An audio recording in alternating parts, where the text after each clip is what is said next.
Co-ruler Dumor Anhu returned to his seat and asked his advisors to review the scenarios he had criticized the least.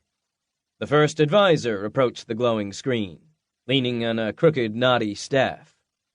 The once fearsome combat mage Avir Sin Lapires was far past his prime, but he was still the right hand of the co-ruler both in the real world and the game that bends reality.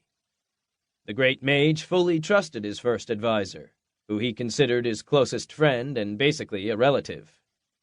Dumor Anhu Lefin's only daughter, the unearthly beauty Princess Onesarati, had been married to Avir Sin's grandson, but they both perished in a terror attack orchestrated by enemy mages. However, the couple were survived by a daughter, Princess Minnow Lefin.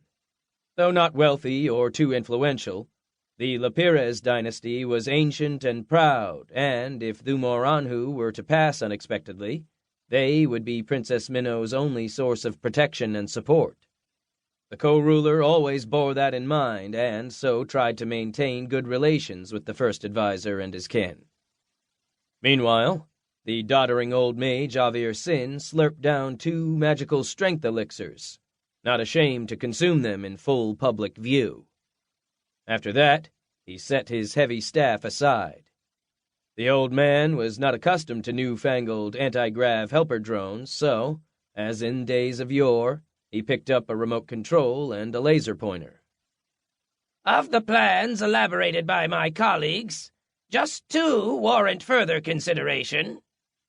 The first, try another blitz through the muck of the swamp hexagon. That proved quite ineffective 10 days ago, but we could consider our errors and, instead of spreading our forces out along the whole front, concentrate on destroying the enemy citadel. Our 3,500 soldiers will surely be enough to overcome the enemy's staggered defenses and occupy the oil-rich territory. "Stop right there," said the great mage, interrupting his ancient friend and advisor. "As I already said, I will not allow all our troops to all be used in one attack. It is unthinkable and crosses all bounds of reasonable risk, giving our enemy a chance to score cheap points. I can hardly believe that the militarily erudite H3 faction will just stand calmly by and watch us devastate their hexagon. More likely, they will take advantage of our unguarded borders and mount a counterattack." "Exactly," came an invited military expert, supporting the leader's objection. "As soon as we start trying to erect pontoons, the enemy will rain fire on us. Our armor will be destroyed or get stuck in the mud like last time.